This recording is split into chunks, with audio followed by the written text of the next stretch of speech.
तो dear students, आज का जो हमारा टॉपिक रहने वाला है ये रहेगा हमारा वाटर बॉथ, जिसमें अपन देखेंगे वाटर बॉथ का इंट्रोडक्शन क्या है, प्रिंसिपल क्या है, यूजेस क्या है, टेम्परेचर कौन कौन सी यूज होने वाले हैं। इसके साथ साथ कंपोनेंट्स के बारे में अपन बात करेंगे, इसके हमारी जो प्रोसीजर होती है क्या प्रोसीजर रहेगी, केयर एंड मेंटेनेंस की अपन यहाँ पर बात करेंगे। चलिए, तो सबसे पहले अपन बात कर लेते हैं इंट्रोडक्शन की, है ना। तो जो हमारा वाटर बाथ होता है ये हमारा इलेक्ट्रिकल डिवाइस होता है। इलेक्ट्रिकल डिवाइस क्यों बोल रहा है, क्योंकि इसमें अपन इलेक्ट्रिसिटी प्रोड्यूस कर रहे हैं, ठीक है। अपन इसमें क्या करते हैं कि इलेक्ट्रिसिटी देते हैं। इलेक्ट्रिसिटी इसमें हमारी हीटिंग रॉड्स प्रेजेंट होती है। ये हीटिंग रॉड क्या करती है, जो इसके अंदर जो हमारे कंटेनर के अंदर जो वाटर प्रेजेंट होता है, इस वाटर को हीट करने का काम करती है, जिससे हमारा वाटर यहाँ पर जो क्या होता है, वार्म होता है। और फिर जो हमारा सॉल्यूशन है ये इंक्यूबेट होता है। जो भी अपन सब्सटेंस को इंक्यूबेट करना है तो इंक्यूबेट करते हैं। जो हमारा वाटर बाथ होता है ये एक इंक्यूबेशन के लिए यूज़ किया जाता है। जब भी अपने को सॉल्यूशन को इंक्यूबेट करना रहता है तो अपन वाटर बाथ का यूज़ करते हैं। परंतु कब, जब हमें लॉन्ग टाइम तक के लिए किसी सॉल्यूशन को एक निश्चित टेम्परेचर पे इंक्यूबेट करना होता है, तब अपन यहाँ पर वाटर बाथ का यूज़ करते हैं, ठीक है। चलिए, इसके साथ साथ अपन बात कर लेते हैं, इसके प्रिंसिपल की बात कर लेते हैं। जैसे मैंने आपको बताया कि इसके अंदर हमारी हीटिंग रॉड्स होती है हमारी हीटिंग रॉड्स।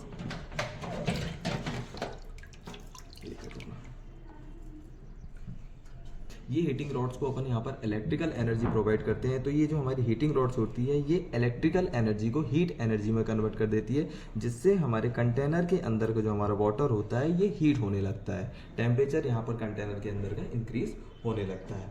और यही जो हमारा टेम्परेचर होता है, हमारा जो थर्मोस्टेट होता है, इस थर्मोस्टेट के द्वारा मेंटेन किया जाता है, ठीक है। जनरली हमारा यही प्रिंसिपल होता है। यही जो हमारा प्रिंसिपल है, यही हमारा सेम प्रिंसिपल हमारे इंक्यूबेटर में भी होता है, हॉट एयर ओवन में भी होता है। लगभग सेम प्रिंसिपल यहाँ पर होता है कि भाई साहब हमारी इलेक्ट्रिकल एनर्जी हमारी हीट एनर्जी में कन्वर्ट होती है। बस यहाँ पर हमारा जो हीटिंग एनर्जी है ये हमारी वाटर में हो रही है, हमारा यहाँ पर वाटर गर्म होता है। इंक्यूबेटर जो हमारा वाटर बॉथ होता है, इस वाटर बॉथ में जो हम इंक्यूबेशन प्रोवाइड करेंगे ये वाटर की हेल्प से ही करते हैं कि हम वाटर को हम यहाँ पर पहले गर्म करते हैं और फिर उसी वाटर में हम सॉल्यूशन को डिप करा के जो यहाँ पर इंक्यूबेशन प्रोवाइड करते हैं।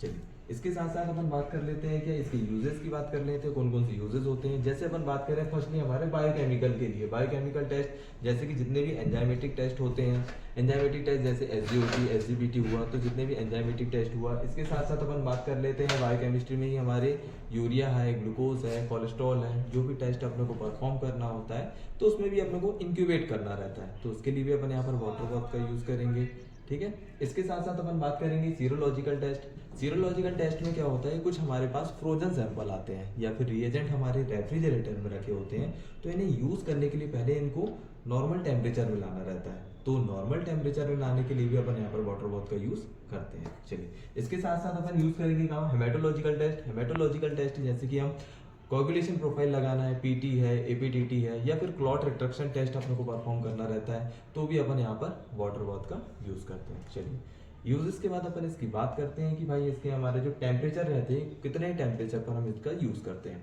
तो जो हमारे जब भी अपन क्या करेंगे, जब हमारे सीरम में जो भी एंजाइम्स प्रेजेंट है उनको यदि डिटरमाइन करना है तो उसके लिए अपन जो टेम्परेचर यूज करते हैं यहाँ पर लेंगे अपन 37 डिग्री सेंटीग्रेड टेम्परेचर। इसके साथ साथ जो हमारे बायोकेमिस्ट्री में जो एंजाइमेटिक टेस्ट लगाते हैं, जैसे कि अपन बात करें ग्लूकोज टेस्ट परफॉर्म कर रहे हैं, ट्राइग्लिसराइड है, कोलेस्ट्रॉल है और यूरिया टेस्ट है, इनको यदि परफॉर्म कर रहे हैं तो इंक्यूबेशन के लिए जो टेम्परेचर डिजायरेबल होता है वो होता है हमारा कितना, 37 डिग्री सेल्सियस।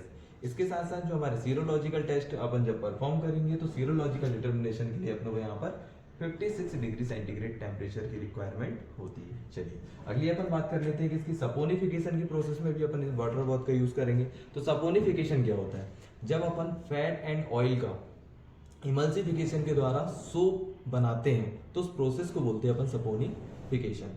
तो इसके लिए जो अपन टेम्परेचर यहाँ पर यूज करते हैं वो कितना करेंगे, 60 to 70 डिग्री सेल्सियस यहाँ पर टेम्परेचर का यूज करते हैं। चलिए, वाटर बाथ का इतनी जगह यूज होता है। इसके बाद अपन बात कर लेते हैं कि कंपोनेंट्स की, क्या क्या कंपोनेंट्स इसके होते हैं। सबसे पहले अपन बात कर लेते हैं जो हमारा वाटर बाथ होता है, इसमें हमारे इसको बोलते हैं हम कंटेनर। क्या बोलते हैं, ये जो हमारा पूरा चैम्बर इसको बोलते हैं अपन कंटेनर, या फिर इसे अपन टैंक भी बोल सकते हैं या इलेक्ट्रिकल टैंक भी बोल सकते हैं। क्यों, क्योंकि इसमें अपन इलेक्ट्रिसिटी को प्रोड्यूस कर रहे हैं। ये जो हमारा टैंक होता है, इस टैंक की जो कैपेसिटी होती है वो 20 से 30 लीटर की होती है, 20 to 30 लीटर कैपेसिटी की होती है। अलग अलग जो वाटर बाथ आते हैं वो साइज के अकॉर्डिंग भी आते हैं, तो उनकी कैपेसिटी अलग अलग हो सकती है, ठीक है। ये जो हमारा कंटेनर है, ये जो हमारी इसकी जो बॉर्डर होती है, ये बॉर्डर हमारी निकल की बनी होती है या फिर स्टील की भी बनी हो सकती है। इसके साथ साथ हमारे इसके अंदर जो प्रेजेंट होता है, यहाँ पर हमको ये रॉड्स दिख रही है जिसे अपन बोलते हैं हीटिंग रॉड्स। ये हीटिंग रॉड्स क्या करती है, जो हमारी इलेक्ट्रिकल एनर्जी है इस इलेक्ट्रिकल एनर्जी को हीट एनर्जी में कन्वर्ट करने का काम करती है। इसके साथ साथ अंदर हम देखें और तो हमारे यहाँ पर जो है थर्मोस्टेट लगा है थर्मोस्टेट। ये थर्मोस्टेट क्या करता है, टेम्परेचर को कांस्टेंट करने का काम करता है, ठीक है। इसके साथ साथ हमारा इसके अंदर ही हमारे यहाँ पर जो ट्रे होता है, ये हमारे ट्रे कुछ इस तरीके से फिट होता है। ट्रे हमारे यहाँ पर लगा होता है। ये जो हमारा ट्रे होता है ये स्टेनलेस स्टील का बना होता है। साथ साथ में इसमें जो है छोटे छोटे हमको यहाँ पर ओरिफिस देखने को मिलते हैं। चलिए ये हमारे हो गए थोड़े से इंटरनल स्ट्रक्चर की बात। अच्छा, इसमें बाहर की ओर हमारा लिड होता है। क्या होता है, लिड लगा होता है। क्या लिड होता है जिसकी हेल्प से अपन जो है वाटर बाथ को क्लोज करने का काम करते हैं, ठीक है, या फिर ओपन कर सकते हैं, ठीक है। इसके साथ साथ हम यदि फ्रंट की बात करें तो फ्रंट में हमारे पैनल में क्या क्या प्रेजेंट होता है, तो हमारे यहाँ पर ऑन ऑफ स्विच प्रेजेंट होती है। ये हमारी कौन सी है, ऑन ऑफ स्विच होती है। जैसे ही हम इसको स्विच को ऑन करते हैं तो हमारे जो इंडिकेटर रेड इंडिकेटर बल्ब है ये हमें ऑन हो जाता है। इसके साथ साथ हमारे यहाँ पर दिया है टेम्परेचर कंट्रोलर नोब। तो टेम्परेचर कंट्रोलर नोब से जैसे ही अपन टेम्परेचर को यहाँ पर प्रोवाइड करते हैं तो हमारे यहाँ पर जो थर्मोस्टेट बल्ब है ये भी ऑन हो जाता है। हमको ग्रीन कलर से यहाँ पर शो होने लगता है। चलिए अब हम बात कर लेते हैं इसके प्रोसीजर की, कैसे इसका अपन यूज़ करेंगे जब अपन इसमें सैंपल्स को इंक्यूबेट करेंगे। तो जब भी अपन इसे इंक्यूबेट करते हैं तो हम ये ध्यान देंगे कि हमारा जो कंटेनर है, इस कंटेनर के अंदर हमारा जो वाटर है ये हमारी वाटर इतना फिल करेंगे कि भाई हमारी जो इसमें हीटिंग रॉड्स है और इसके साथ साथ जो हमारा ट्रे है ये पूरी तरीके से डिप हो जाना चाहिए। इसके साथ साथ जो हम इसमें ट्यूब रखने वाले हैं, टेस्ट ट्यूब रखेंगे, तो टेस्ट ट्यूब का जो जहाँ तक हमारा सॉल्यूशन है वो डिप हो जाए इतना हम इसमें वाटर को रखेंगे, ठीक है। जब हमारा सफिशिएंट अमाउंट में इसमें वाटर फिल हो जाता है तो वाटर फिल होने के बाद क्या करेंगे, जो हमारा पावर प्लग होता है इसे अपन ऑन कर देंगे। जो हमारी स्विच है इसे ऑन कर देंगे। स्विच को ऑन करने के बाद यहाँ से हमारी जो ऑन ऑफ बटन है ना, ऑन ऑफ स्विच यहाँ पर दी हुई है हमारे, तो इसी ऑन ऑफ स्विच से अपन क्या कर देंगे, ऑन कर देंगे। जैसे ही हम ऑन करेंगे तो हमारा यहाँ पर जो इंडिकेटर बल्ब है जो हमारा रेड कलर से यहाँ पर शो होने लगता है, ऑन हो जाता है। अब जब ये हमारा शो हो जाएगा तो इसके बाद अब हमारी जो यहाँ पर टेम्परेचर कंट्रोलर नोब दी हुई है, इस टेम्परेचर कंट्रोलर नोब से जो हमको टेम्परेचर सेट करना है, जितना हमको देना है यहाँ पर, वो टेम्परेचर को हम यहाँ पर सेट कर लेते हैं। तो हमने यहाँ पर टेम्परेचर सेट कर लिया। जैसे हम सेट कर लेते हैं अभी 37 डिग्री सेल्सियस। जैसे हमने यहाँ पर टेम्परेचर को सेट करते हैं तो हमारे यहाँ पर जो ग्रीन इंडिकेटर बल्ब है जिसे अपन बोलते हैं थर्मोस्टेट इंडिकेटर बल्ब, ये थर्मोस्टेट इंडिकेटर बल्ब यहाँ पर ऑन हो जाता है और हमें यहाँ पर ग्रीन कलर से शो होता है। कुछ समय पर हम क्या होगा कि यहाँ पर हमारा टेम्परेचर जो 37 डिग्री सेल्सियस है ये हमारा सेट हो जाता है।